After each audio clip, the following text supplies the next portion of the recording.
Bueno, ya habéis visto, esta semana por dificultades técnicas no os he podido enviar el texto para que lo refresquéis y especialmente ese texto. Es un texto que yo tengo especial afecto por ese texto, por los autores con los que yo trato, ¿no? Son autores que me han dicho algo en una ocasión, que me dijeron algo profundo que no entendía, que volvía a poder entender y que ahora lo podía encontrar, y es un placer encontrarlos así, ¿no? Y eso referido a... es un texto del año 600 antes de Cristo, ¿no? Y se puede aplicar a un texto 1600 años antes en el Majábharata. Eso es lo que me parecía a mí tremendamente interesante. Pero a mí lo que me pareció muy interesante fue el seminario pasado, con las insistencias de Ignacio, siempre, ¿no? Porque desde el principio está ¿por qué el seminario de Bion y el Majábharata? ¿Por qué el psicoanálisis y el Majábharata? Y realmente yo creo que di contestación a tus preguntas, aunque parecía que las evitaba, porque tú te centrabas en una cosa fundamental. La cosa fundamental que tú te centrabas era acerca de tu actitud antimonárquica, que tú mostraste de una forma fehaciente, evidente y contundente, ¿no? Pero yo me pregunto si realmente la actitud de Ignacio era solo una actitud anti-monárquica, sino que era otra cosa. ¿Qué es esa otra cosa?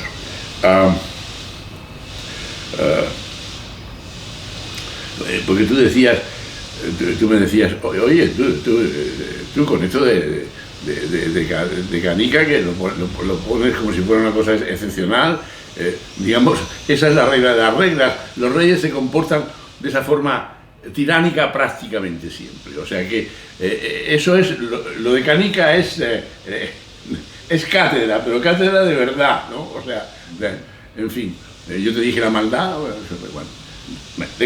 de cualquier manera, yo me pregunto si lo tuyo es abiertamente antimonarco, o más bien se podría decir que eres defensor del imperativo categórico de Kant. No, lo explico. Sí, explícate un poco mejor. A ver. O sea, si eras eso o eras el defensor del imperativo categórico de Kant. ¿Qué quiere decir? ¿Qué quiere decir eso? Yo voy a hablar del imperativo categórico de Kant con otro autor que a mí me es muy querido, que es Ernest Bloch. Vosotros recordáis que nosotros hicimos una aportación, una idea, con la idea de la imaginación asombrada, ¿no? Y para ello utilizamos, por una parte, Castoriadis, que es otro gran señor, y Castoriadis viene a decir de esta gente que no solamente dice cosas que son importantes y fundamentales, sino que ayudan, son cosas que ayudan. Y es la proposición de los grandes autores como Kant, en fin, como este hombre, como Ernest Bloch, como Anaximandro. Lo que dice, o sea, he cogido esto porque Ernest Bloch, para hacer la introducción del texto de Anaximandro, habla del imperativo categórico. Y es por eso que yo he cogido. Lo que dice Ernest Bloch del imperativo categórico es lo siguiente.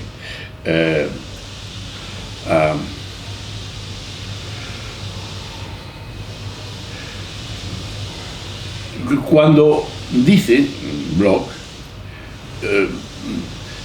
tomamos ahora la proposición mucho más deseable de que el hombre no debe ser nunca un medio, sino siempre un fin.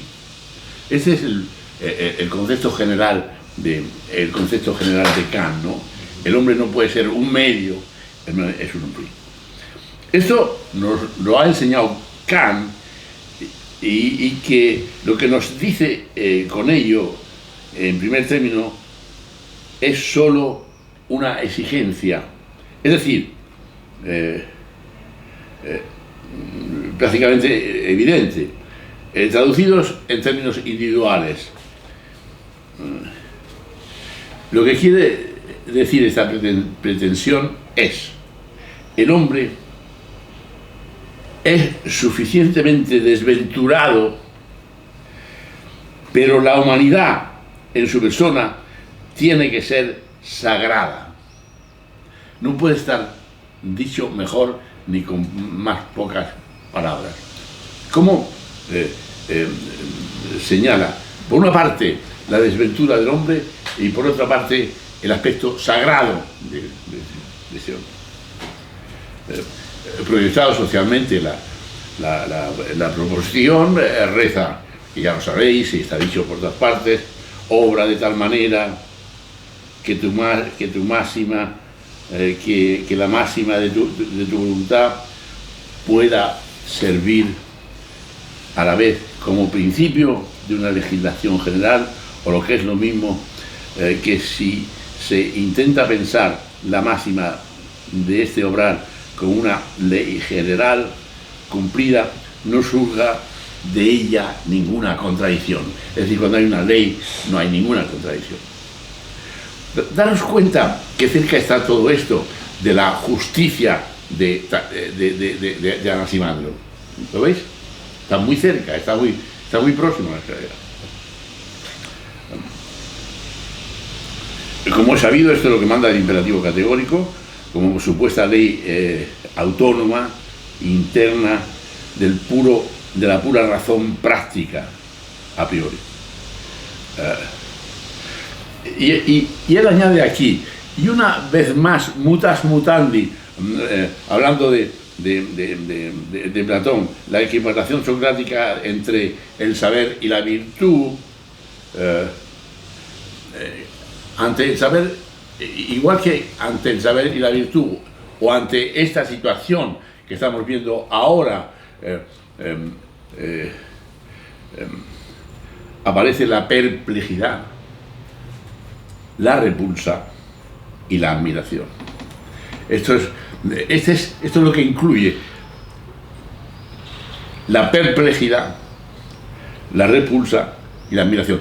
Daros cuenta cómo aquí ya ha incluido todo el aspecto del asombro el personaje, ¿no? Es decir, y esto se ve en el comportamiento que hay frente al imperativo categórico, que hay frente al dictum de Anaximandro.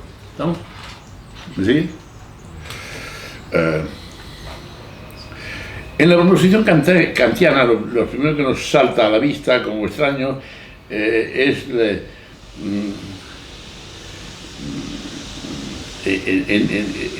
extraño insistencia en su excesiva interioridad,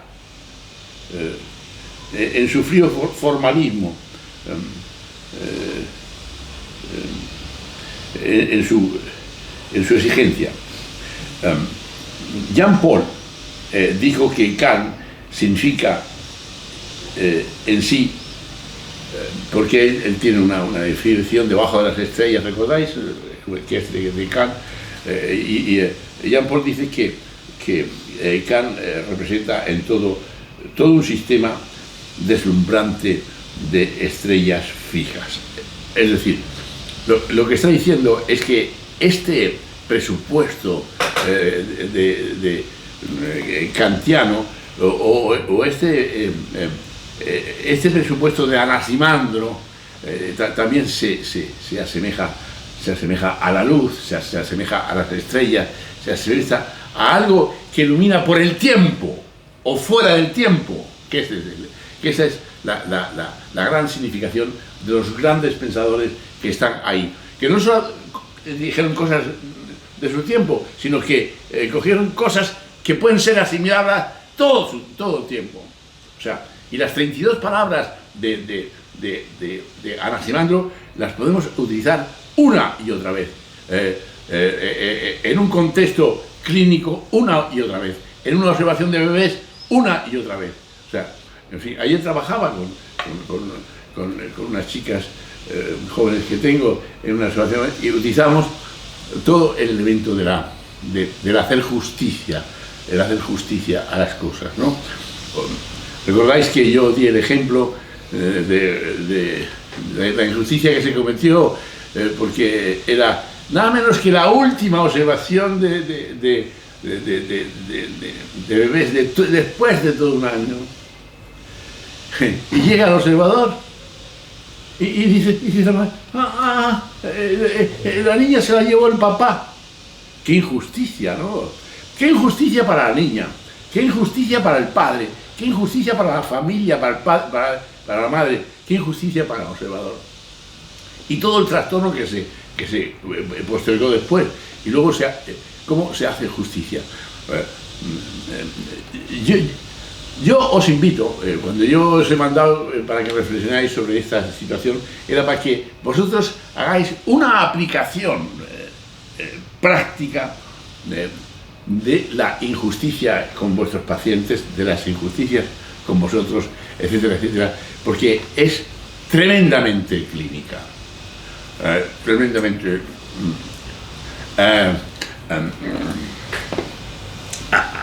ayer, ¿y qué es una injusticia? No hacer una cosa adecuadamente. No hacer una cosa adecuadamente. Y ya está, y poco más.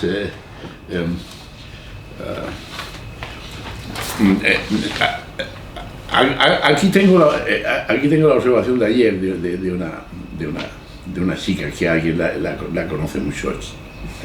Tengo la observación. Y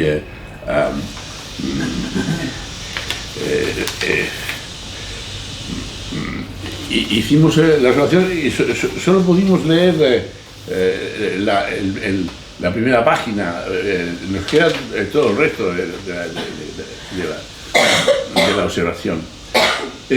Lo que yo quería decir es que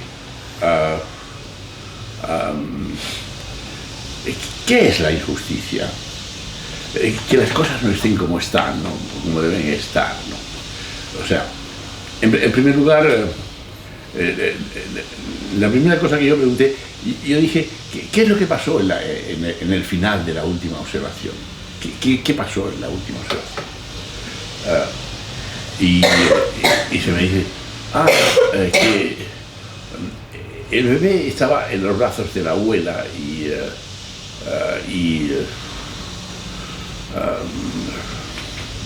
no sé, en fin,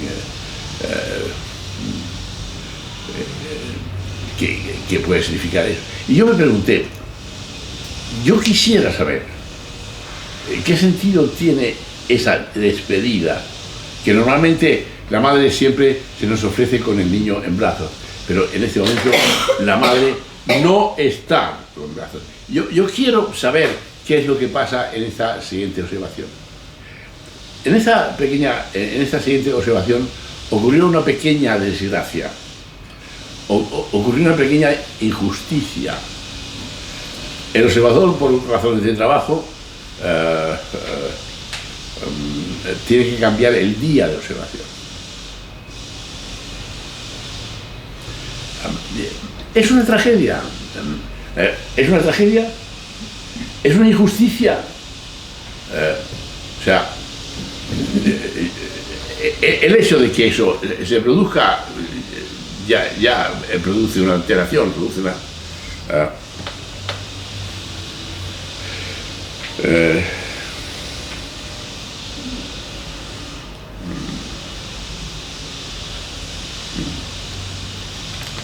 bueno, no vamos a entrar aquí porque no vamos a hacer una observación de todo esto, solo quería señalar que el observador propone eso y a raíz de eso vienen toda una serie de injusticias de parte de la madre.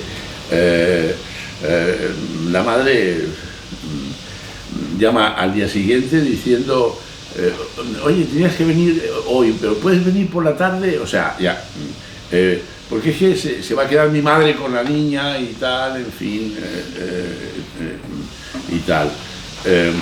Y bueno, pues sí, total, que hubo un cambio, pero antes de llegar la observadora al cambio del día siguiente, le vuelve a llamar la madre y dice, oye, ¿puedes venir por la tarde en vez de por la mañana? O sea, ya es todo un desastre de cambios y de alteraciones. Bueno, en fin, solo 2 palabras y ya termino, porque si no haríamos otro seminario. La abuela, que es una mujer con bastantes fobias, con bastantes dificultades, hay un problema de fondo que no lo voy a traer aquí porque perturbaría muchísimo, que es quién es esta chica, etcétera, etcétera. Pero la única cosa es que también estaba la madre y la madre dijo, es que esta mañana la niña se quedó conmigo porque la madre tuvo que irse por ahí fuera y porque el observador llamó para que no viniera porque estaba la madre solo, ¿no? Y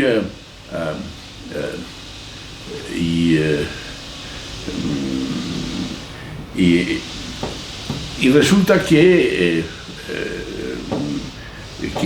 no le dio de mamar al niño. Yo le tuve que dar 2 biberones.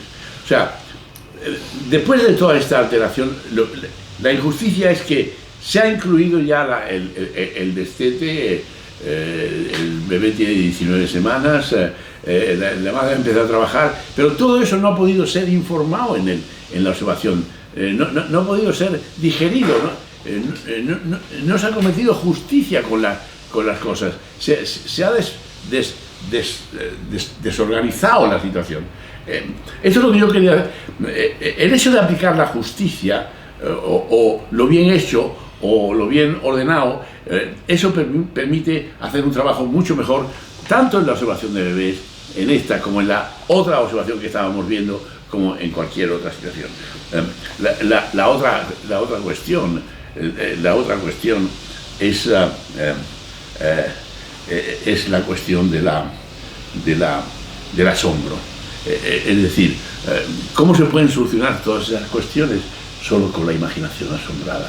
O sea, ¿cómo resolver una situación de dificultad en la que la madre y el observador se encuentran y no está ni el objeto de observación? ¿Qué hacer con todo eso, no? Es decir, bueno, esta sería un poco la situación para recordarlo en relación con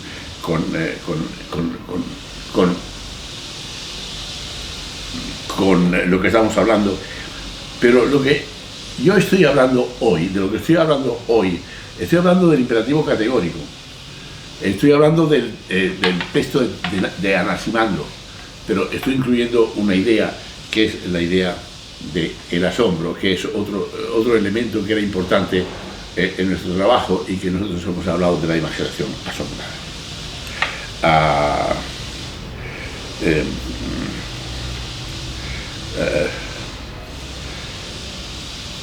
La cosa esencial que se aprecia en el imperativo categórico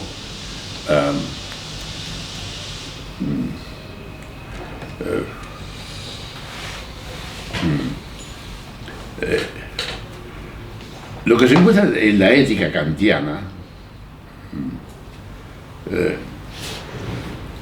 es el reino idealizado de la burguesía que surge del ciudadano medio, el citoyen francés, ¿no? Es lo que determina la revolución, ¿no?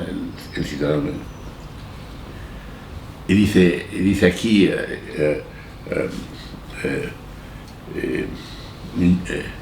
Ernest Bloch, dice: aquí no hay monarca alguno,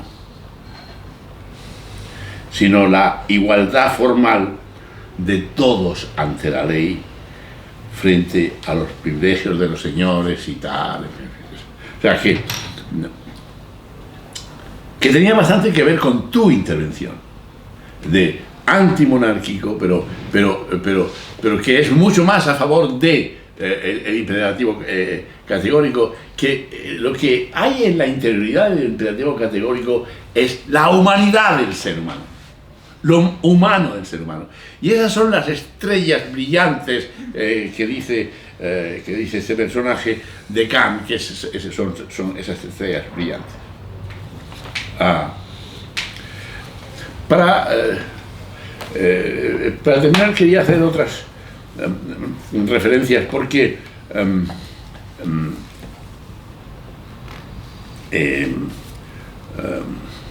Ernest Bloch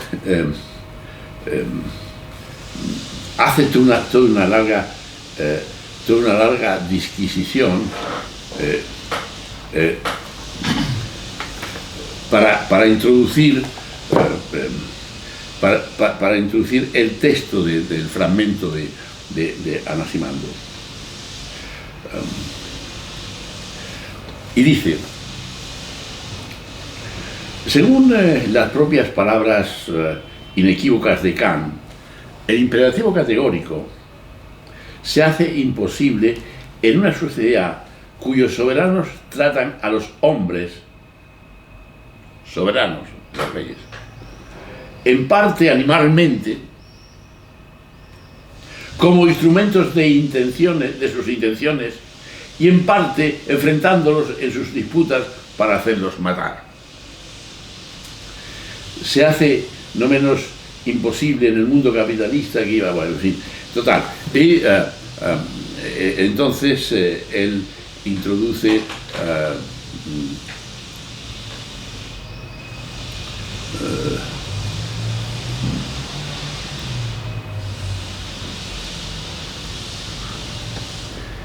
de esta suerte, bajo estrellas que él mismo calculó, referido a Kant, pero que no pudo ver, el imperativo categórico se convierte en parte de una fórmula de solidaridad sin clase. Solidaridad sin clase. Su aparente ámbito grisáceo está en verdad lleno de lejano entusiasmo. Está lleno de lejano entusiasmo. ¿Y quiere decir de poca realidad o qué? El fragmento de Anaximandro es el mundo que se equipara a sí mismo, ¿no? O sea,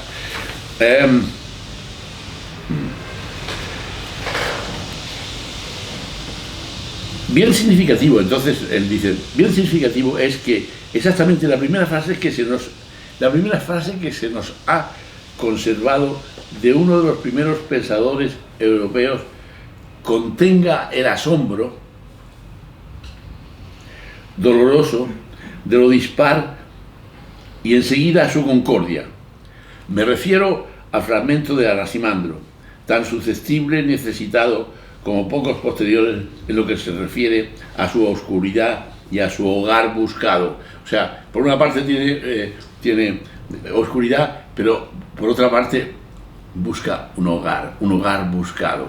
Un hogar buscado es el calor de la comprensión, el calor de la justicia, el calor del bien hacer. Pese a toda su oscuridad, el fragmento es el de un materialista que quiere interpretar el mundo desde sí mismo, de un pensador primigenio, aunque de ninguna manera sencillo. La traducción de Diesel del fragmento dice, y ya la conocéis, pero quiero repetirlo: comienzo de las cosas es el infinito, la materia originaria informe, inagotable. Y si aquí se halla su nacimiento, también su muerte según la necesidad, porque las cosas pagan las unas a las otras pena y sanción por su injusticia, según el orden del tiempo.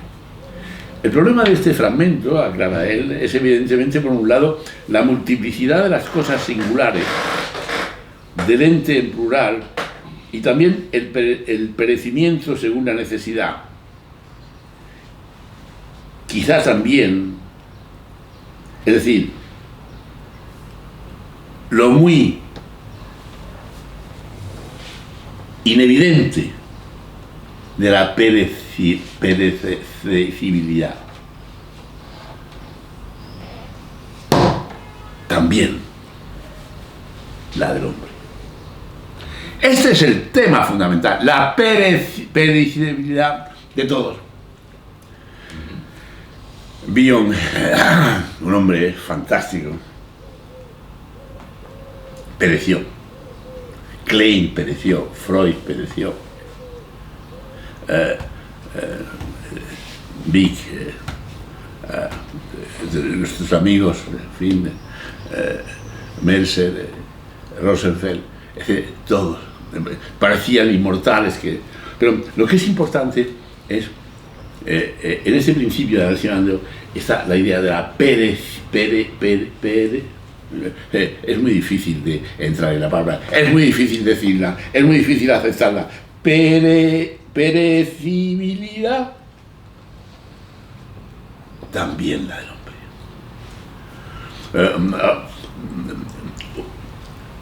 Uno no se entera del asunto, ¿no?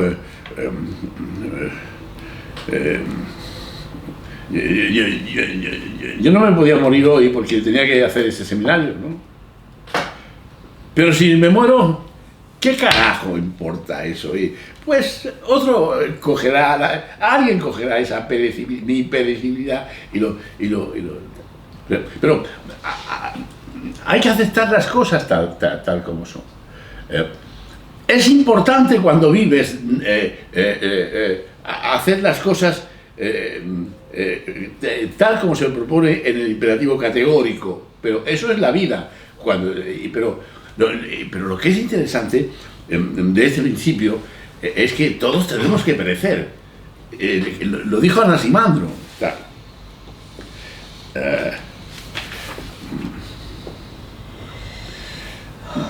Quería decir, por supuesto que él hace una conexión de todo este pensamiento con el pensamiento oriental y por tanto nos da razón de que estemos ocupados con el pensamiento oriental. Pero él dice ahora dos palabras acerca de las obras que son importantes y dice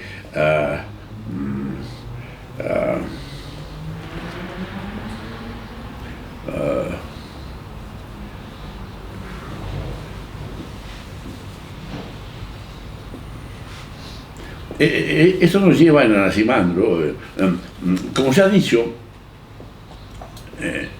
hay lo que se llama la dique, dique es justicia, y la adiquia es la injusticia, ¿no? Como ya se ha indicado, adiquia, injusticia, es en primer lugar, ¿qué es la adiquia? La multiplicidad de cosas singulares. Y en segundo lugar, en conexión precisa con esta singularidad y su soberbia, su perecimiento. O sea, hay una multiplicidad de cosas que todas quieren ocupar ese lugar. Yo soy mejor que tú. Tú lo calificaste de narcisismo el día pasado, posiblemente, en un momento sea narcisismo. Aquí la idea de la diquia, la injusticia, es porque hay miles de cosas que pugnan por funcionar. Y entonces se da la situación. Eso nos lleva en Anaximandro a lo asombroso de una temprana dialéctica objetiva. O sea que teóricamente eso dio a una temprana dialéctica objetiva.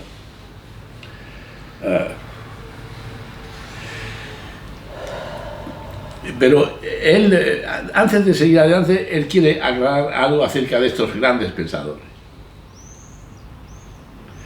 Ahora bien, en todo filósofo importante, ¿qué es un filósofo importante? Es decir, capaz de tradición cultural. En cada filósofo, o sea, en todo filósofo importante, es decir, capaz de tradición cultural, hay siempre algo implícito. Que eso es lo que hay en Anaximandro. Hay algo implícito. No solo haber pensado en sus circunstancias, no solo haber pensado su tiempo, sino haber aprendido como filosofía, en perspectiva filosófica, haber aprendido motivos permanentes. Es decir, eso es un gran pensador. Cuando en su pensamiento encuentras motivos que son permanentes, que son universales, que están ahí siempre, que puedes ir allá. ¿Para qué? ¿Para qué? Para decir lo que Castoriadis decía, este hombre no solo dice de cosas importantes, sino cosas que son útiles para vivir, para funcionar. Para que el tiempo de la perecibilidad sea real, útil, rico, efectivo, ocurrente, pertinente, justo, etcétera, etcétera, etcétera, bello, divertido, entretenido, ocurrente, etcétera, etcétera. Ese es el tema. Quería referir ese aspecto interesante y quizá dos palabras más.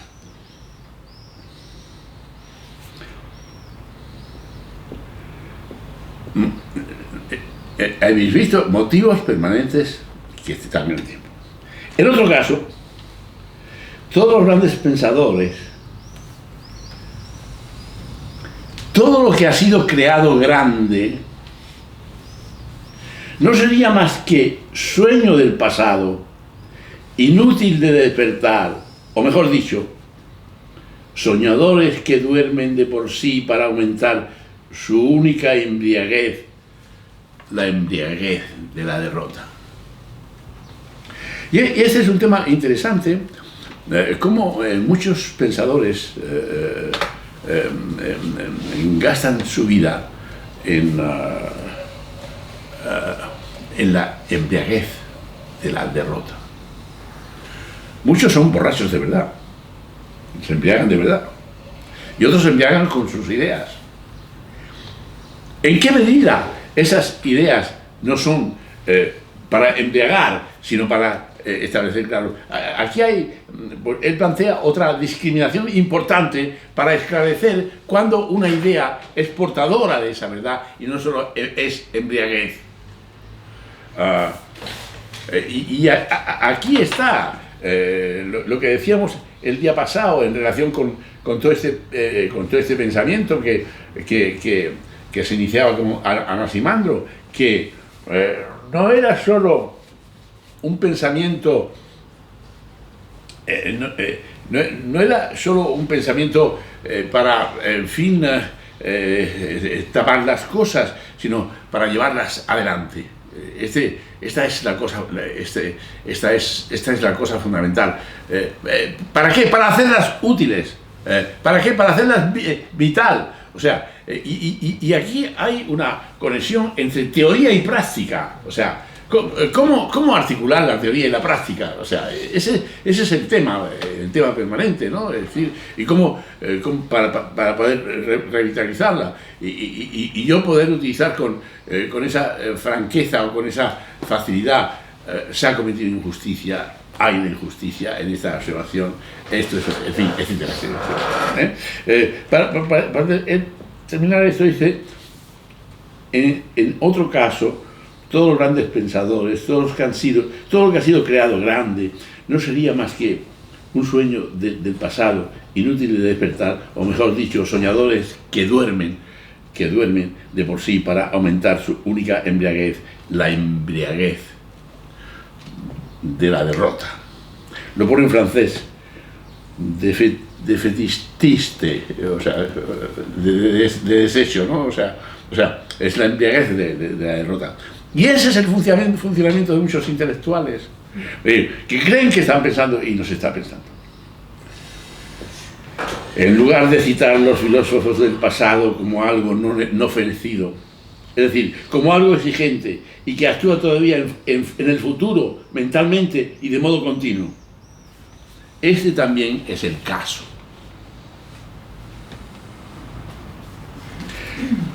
Con la dialéctica originaria que hemos dicho ya y precisa de Anaximandro, el gran testimonio de la luz,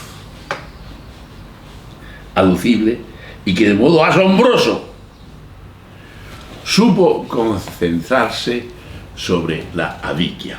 Porque era un hombre que trabajaba en el gobierno y se dio cuenta cuánta adiquia, cuánta injusticia, cuánto mal hacer se hacía. Esa es la lucidez que no es de la derrota. O sea, quería sentar. Y para terminar,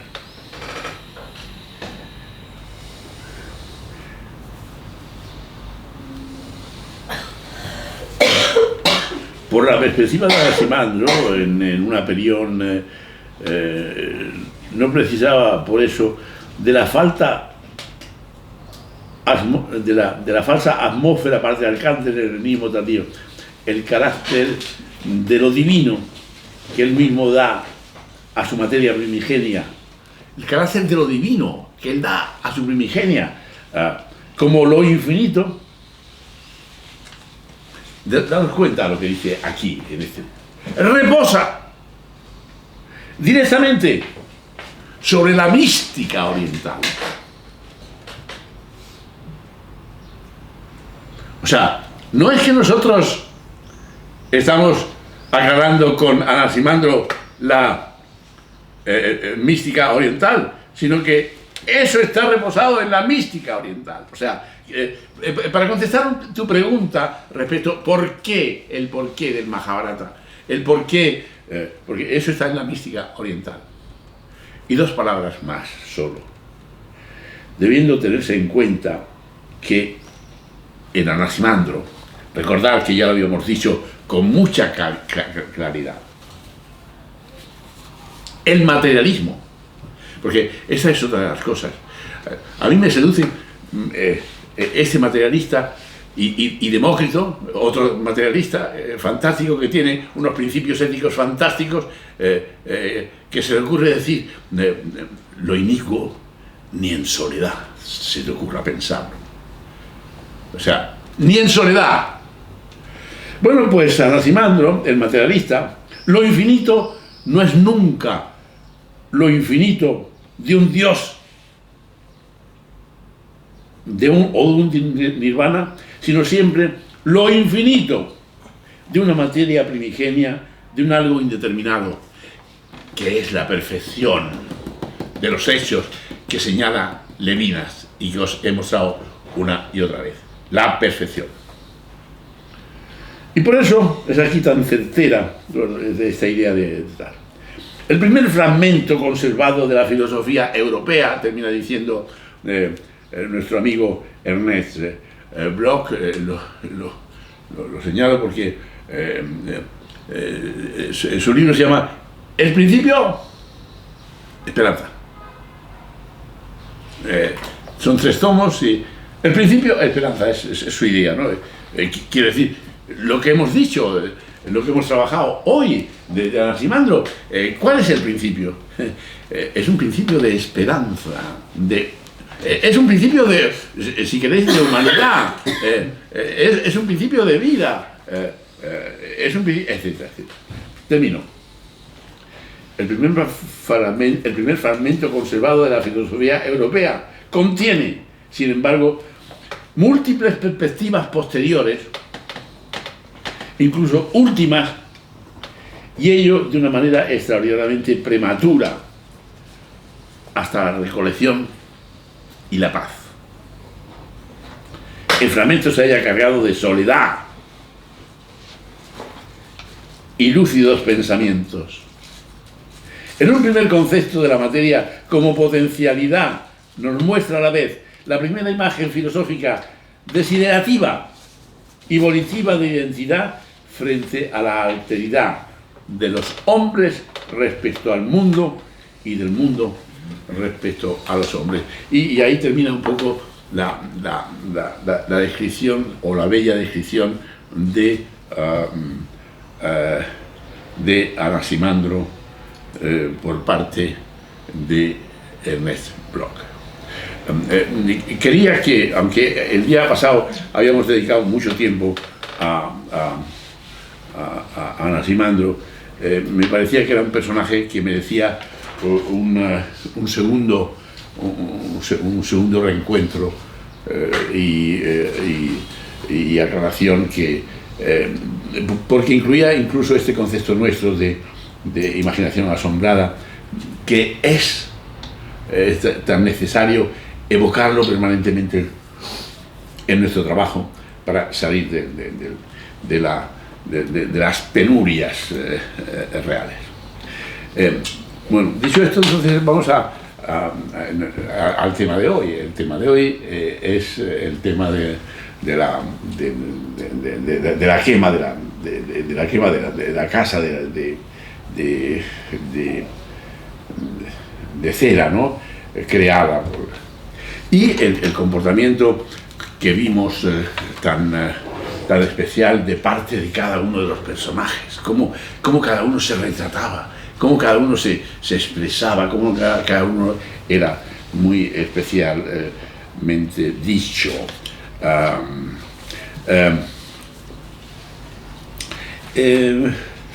primera cuestión es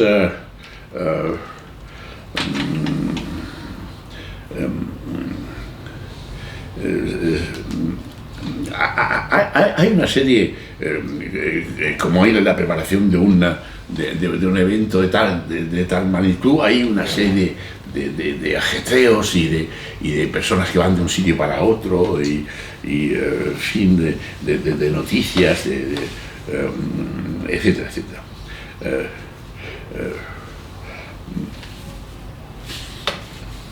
Entonces, la preparación era, por supuesto nos dejamos muchas cosas en el tintero. Bueno, algunas cosas banales, en fin, decir de dónde provienen los textos. Por ejemplo, el texto que habíamos visto el día anterior de Canica no corresponde al texto de Kamala, sino que es un texto inglés traducido por un científico americano que tradujo en fin, la frase. En este momento no tengo su nombre. Bueno, lo que pasa es que la gente se va preparando para este asunto. Entonces el sobrino está muy, Duryodhana está muy nervioso y le dice el tío, tranquilo, yo me hago cargo de todas las cosas, de modo que ningún problema. O sea, vamos a ver cómo hacemos todas las cosas de la mejor forma posible.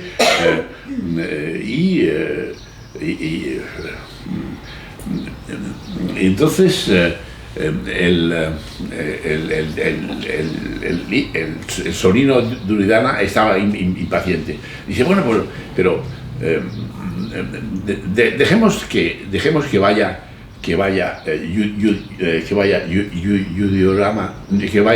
Yudhishthira solo a Varnavata y bueno, y ya una vez liquidado el Yudhishthira, los otros ya nos libraremos de ello. Y el tío que es muy el tío del Duryodhana, que es muy vivo, dice, no, de ninguna forma, tú no conoces bien a Vidura.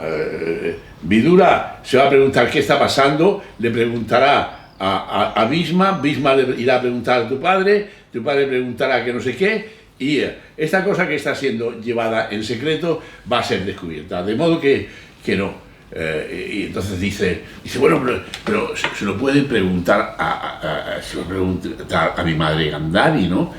Y dice, oye niño, pero tú ¿cuándo vas a crecer? ¿Cómo le vas a preguntar a tu madre? A tu madre no le preguntes nada. Yo estoy encantado de que tu madre sea ciega. La ceguera de tu madre me inspira a mí. De modo que deja a tu madre y no seas más niño. Hay todo este lío de esta contradicción que hay entre ellos. Al mismo tiempo, discuten las mujeres entre ellas, ¿no?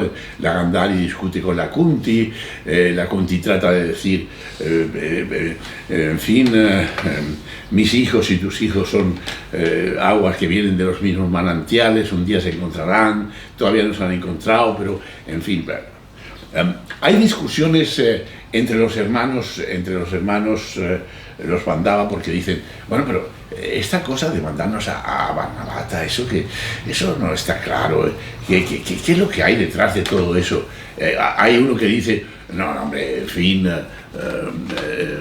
eso es que el Duryodhana es un poco, es arrogante, pero nada más, es muy buena persona. Dice arrogante. La arrogancia es el escudo de la cobardía, le dice el otro hermano. Y el otro hermano le dice, bueno, pero fiémonos de ellos porque son buenos, ya nos están haciendo una casa y tal. Y dicen, mira, ¿qué nos vamos a fiar? El Bhishma dice, a mí me trataron de matar, me tiraron al río envuelto en una alfombra y me dieron un veneno para matarme y no, en fin, ¿qué os llevo? Pues, hay toda esa discusión en torno a qué hacer y cómo hacer y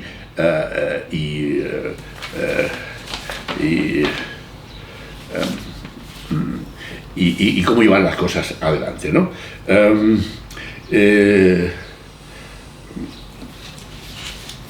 Pero entonces realmente el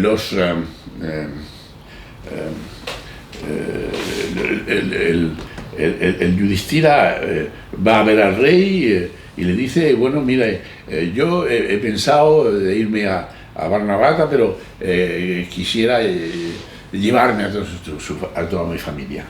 Entonces el Yudhama se moría de felicidad. Dice, ya los tengo todos reunidos, o sea, no hace falta que yo los vea. No hace falta que pidas, os podéis ir todos allá. No es por los gastos y tal, no importa los gastos, os vais todos allá, porque el Yudhama era el encargado de las finanzas, y las finanzas las utilizaba para sus menesteres. De modo que bueno, pues van todos los Pandava van a ir a la casa la casa que les han construido, y entonces Yudhama, en fin, estallaba de felicidad porque iban a acabar con todos los Pandava de una sola vez. Los metían allá, les prendían fuego y ya está. Bueno, a todo esto el Vidura, que es el primer ministro, recibe informaciones de espías. Hay espías en todas cosas en aquel momento, y ahora y entonces, y había espías, y informa de cosas que están pasando raras en Varnavata. Bueno, es que la casa que está construyendo el Purochana resulta que está hecha con madera, cera, grasas y tal, y eso es una cosa un poco rara. De modo que informan a Vidura de esta situación. Entonces,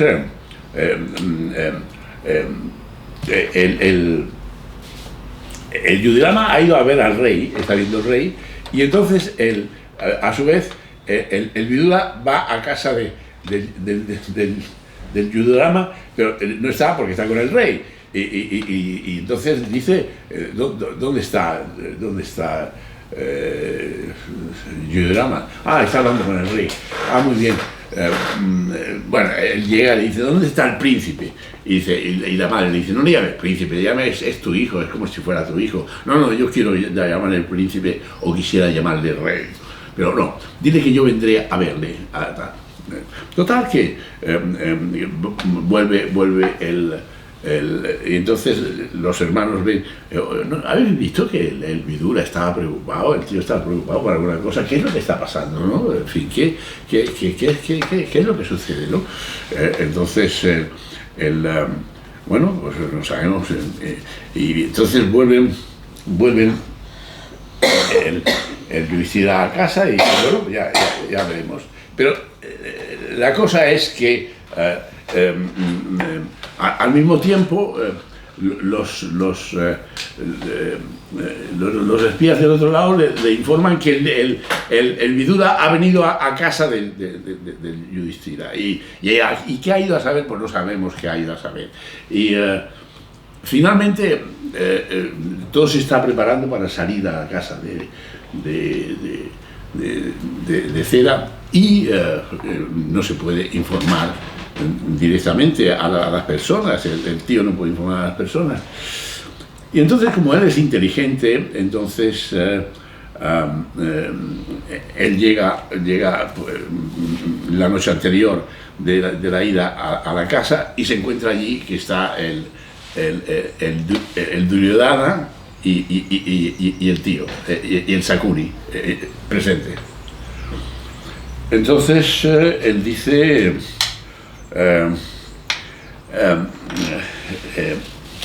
el dicho es el siguiente.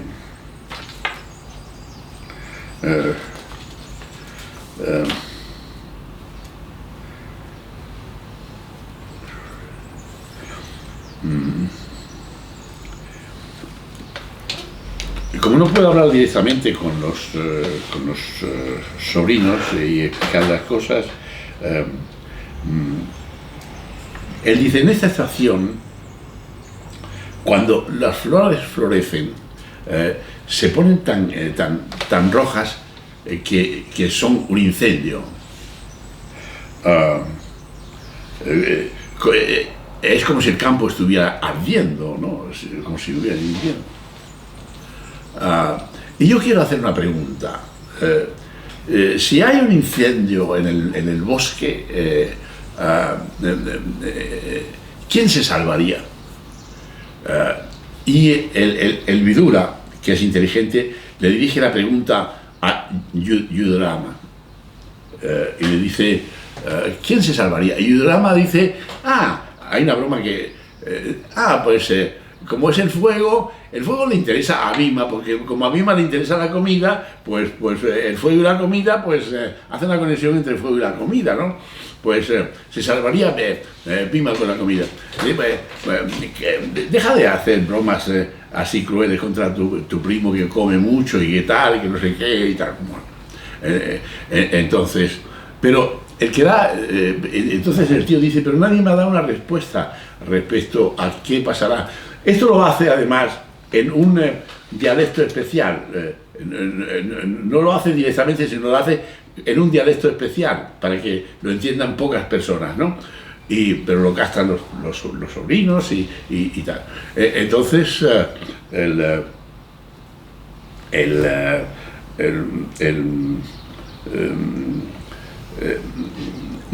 Yudhishthira dice, el único ser que se podría salvar es la rata, porque cava un agujero y se escondería y se libraría de fuego.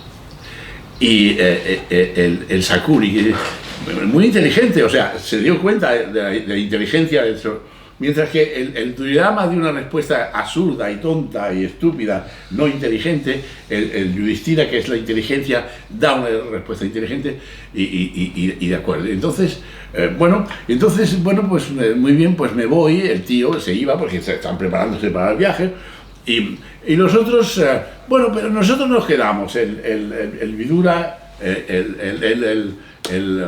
el tío, el Shakuni y el sobrino. Y ahí introducen un pequeño detalle que luego lo vamos a ver, que tiene significación. ¿Y qué hay de una partida de dados? A jugar a los dados. O sea, es un juego, es un vicio, introducen eso y hacen una partida de dados y se pasan la noche los primos jugando a los dados, y en esa noche el Yudhishthira pierde todas las cosas. Por la mañana vuelve el tío a despedirse de ellos, entonces, y dice, no ha podido decirle gran cosa, y le dice, la única cosa que te digo es, mira dónde están las puertas, y cuida a tus hermanos. Y adiós, y buen viaje y tal. Entonces, Yudhishthira está preocupado en el sitio y dice, ¿qué te pasa, Yudhishthira? ¿Por qué? ¿Qué te pasa? Ya lo olvidarás.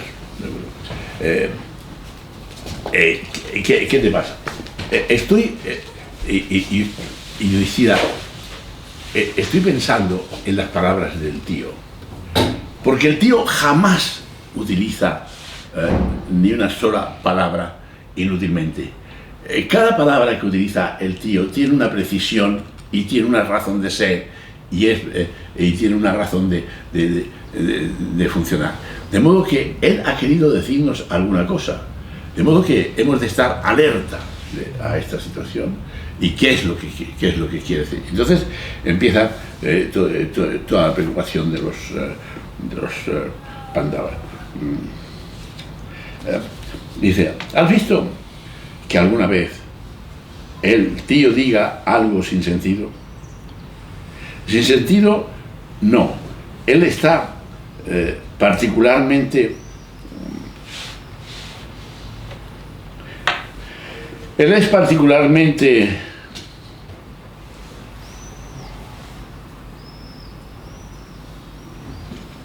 es particular con las palabras. Él mide cada palabra que habla. Habla solo lo que es esencial y necesario. Acuérdate ayer en la noche que nos bendijo y nos por el viaje, que decía que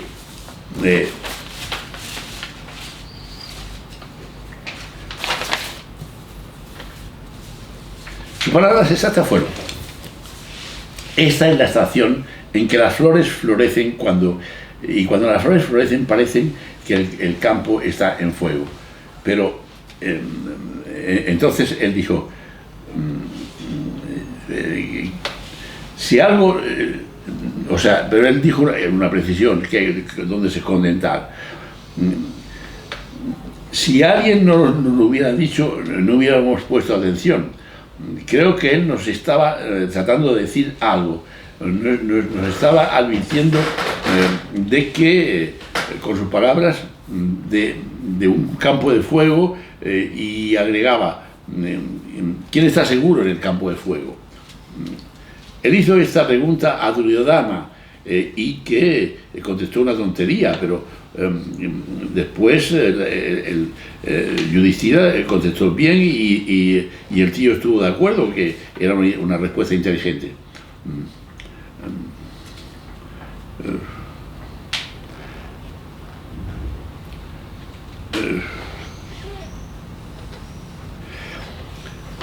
Claro que, por supuesto, ese es el punto, porque habló del fuego en el campo para establecer esta verdad tan simple. y estaba advirtiendo del fuego en el campo para nosotros. Yo creo que sí, por tanto debemos estar alerta y debemos vigilar en el campo todas las cosas. Dicho esto, entonces, bueno, pues ellos se marchan a Barnabata y cuando llegan se encuentran con el Puroshana, y Puroshana lo recibe muy bien y ellos ya están bastante alerta, ¿no? Bhima, por una parte, dice, bueno, ¿por qué no cogemos las armas? Bhima es un luchador, el segundo de los hermanos. ¿Por qué no cogemos las armas, luchamos y acabamos con toda esta gente? Y entonces yo decía, no, el tío nos ha propuesto que continuemos aceptando este complot y vamos a ver cómo esto puede terminar, ¿no? De modo que vamos a continuar así. Y Yudhishthira dice, a mí me gustaría darle una lección al Puroshana, que es el arquitecto, ¿qué tal? Entonces llegan allá y reciben al Puroshana, lo recibe Puroshana, que les dice que bueno, pues aquí sean bienvenidos, aquí tenéis todas vuestras cosas, estoy a vuestra disposición y tal, en fin. Ellos han vigilado la casa y ven que no hay ninguna salida por detrás. Ven otro detalle, y es que la casa del Puroshana está en la entrada. Y le dicen, pero ¿cómo te has hecho la casa del Puroshana para molestarte, estar molesto todo el día ahí y tal? No, es para servirles bien y tal, en fin. De modo que... entonces, el Yudhishthira dice, vamos a ser pacientes,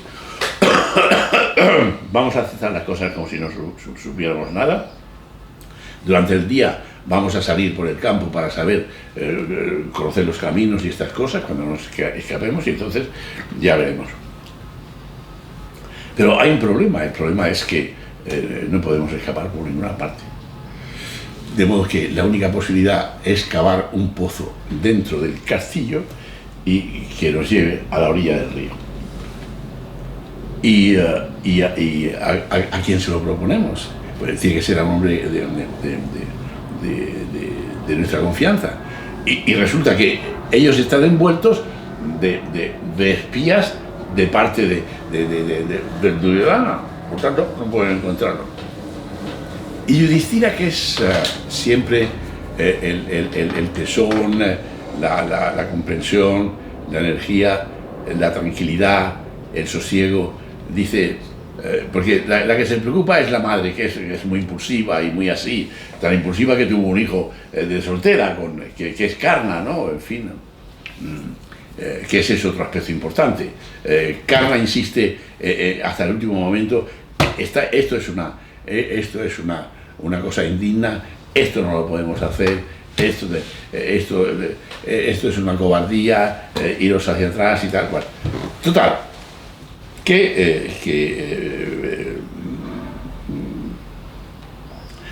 deciden continuar así y entonces Yudhishthira dice, si el tío sabe, si el tío ha sabido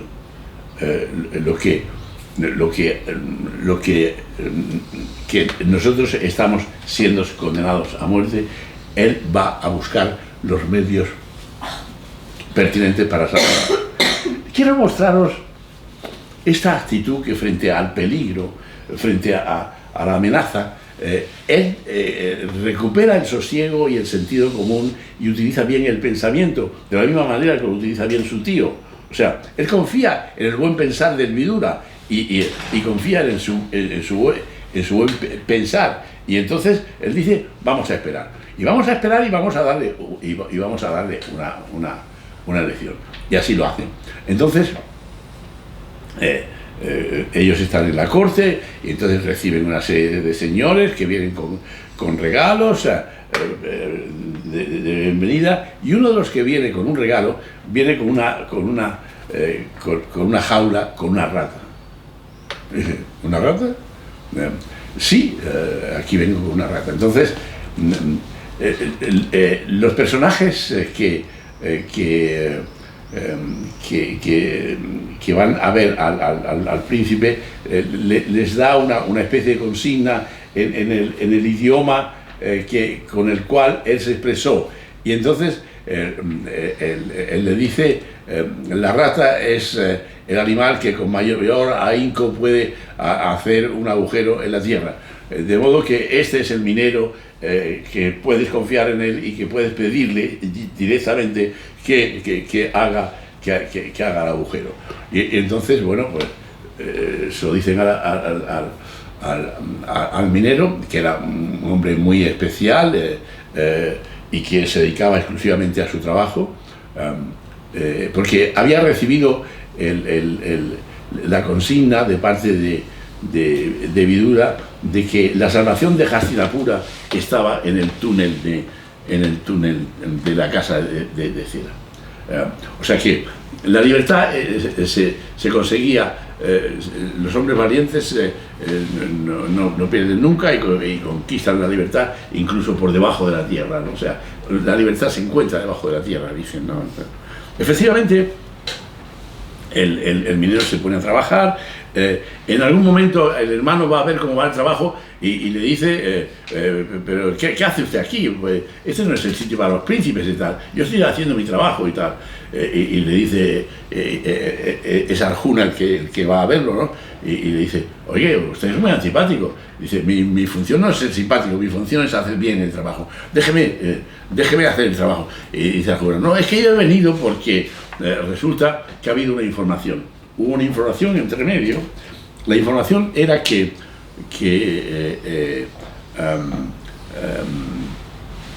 Shakuni había ordenado que el día anterior, el último día de la luna, el siguiente que no hubiera luna, se haría el fuego. Entonces esta era la noticia que la recibió Vidura y Vidura le preguntó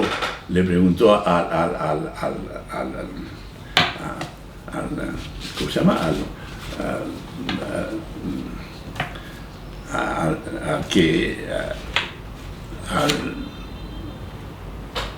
Vidura le preguntó al que le llevaba la información, ¿cómo se llama? Al mensajero.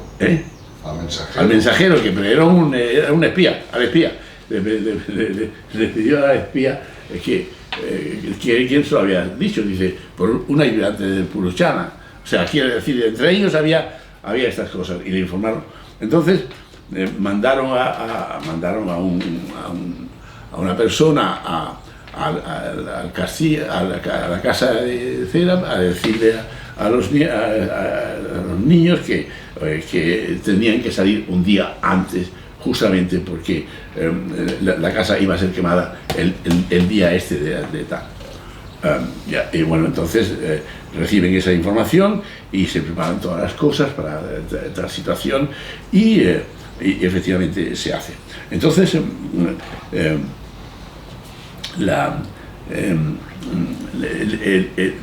ahí hay un episodio que vamos a estudiar más adelante. Había una señora que se hizo amiga de la Kunti, pero que era amiga del Puroshana, que venía de vez en cuando con el Puroshana para tener sus relaciones con el Puroshana. Y esta señora tenía 5 hijos. Entonces la invitaron a la fiesta. Y entonces, bueno, pues esa noche se hace la fiesta y se bebe alcohol a raudales, y la gente se emborracha y la gente está tal, en fin y tal. Pero era el momento de acabar con la situación. Y entonces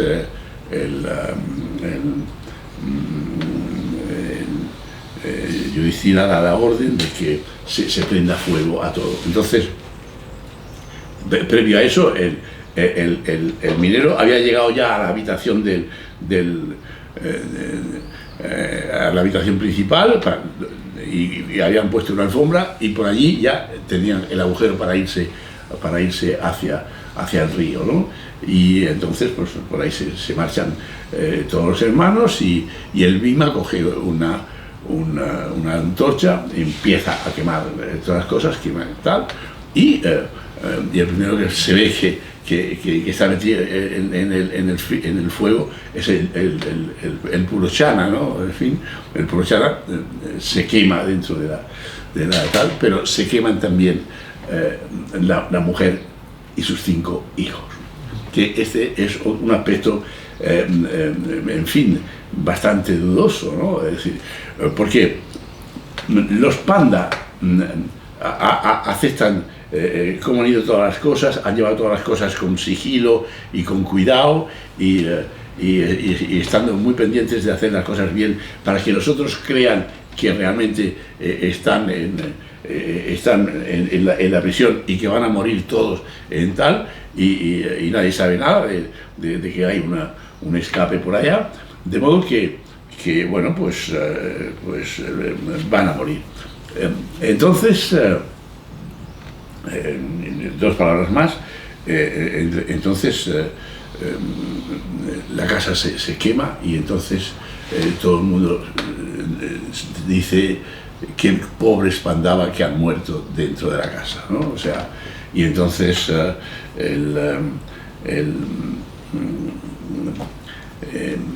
van a dar la orden al rey, el primero que dan la orden es al rey de que se han quemado las casas, y entonces bueno, pues la cosa pasa así, ¿no? Siempre me quedo con cosas en el tintero. Por ejemplo, de todas estas cosas que yo he contado, había un episodio, que diré 2 palabras solo, un episodio, y es que mientras todo esto se está ejecutando, Gandhari, la mujer de Dhritarashtra, tiene un sueño, y el sueño es de que todo se va a quemar.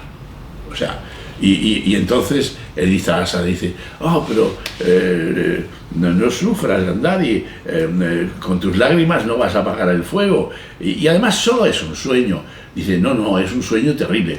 Lo que quiero decir es que las personas están atentas, las personas que están atentas se enteran de las cosas, la feminidad de ese momento se entera de que su hijo está haciendo algo grave y terrible, que es que la casa se va a quemar, y la casa se quema y la casa desaparece.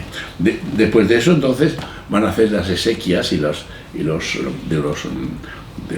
Pandava, porque han muerto, y el tío ordena de una forma falsa que en fin, que se hagan las exequias. Informan al rey, informan al Bhishma, que es el tío abuelo, ¿no? Y el tío abuelo, cuando oye la cosa de que han muerto los Pandava y su cuñada, y en fin, dice: yo no quiero saber nada, me voy a mi habitación, y se fue a su habitación y se encerró en su habitación por varios días, ¿no? O sea, para pensar. Vidura sabía que los Pandava no habían sido muertos, y en algún momento lo cogió aparte y le dije: no sufras, los Pandavas están vivos, están en el sur, no sufras. Pero hubo un momento en que él estuvo metido dentro de su habitación y tal. Seguro que me he dejado muchas cosas, muchos detalles, entre otros, por ejemplo, todo este detalle del sueño de Gandhari y sobre el fuego de su casa, y que ella se pregunta por qué en mi casa el fuego, y que ella se pregunta de qué pecado me tengo que arrepentir para que me sucedan todas esas cosas. Hay todas esas situaciones, pero en líneas generales esta sería la situación en torno a la casa, a la quema de la casa. Los Pandava van a salir por ahí hacia el bosque, es otro símbolo, ¿no? Que van hacia el bosque, que es que van hacia la interioridad, van hacia la purificación por un hecho cometido malo por ellos también, porque si es malo que se quemen los Pandava, también es malo que se quemen otra familia que hay allá, una mujer con sus 5 hijos, o sea, no, en fin, pero eso no queda claro, pero sí que está ahí como como imagen, como realidad, de que algo injusto, ahí se ha cometido otra vez, hay una adiquia, hay una injusticia, hay una idea de las cosas no bien hechas. Y entonces ellos tienen que ir al bosque, y se van al bosque digamos a purificarse quizá, hasta que ellos puedan volver otra vez al reino en un momento determinado, y que entonces ocurrirá otra serie de acontecimientos. Por el momento y hoy dejamos esa situación. ¿De acuerdo?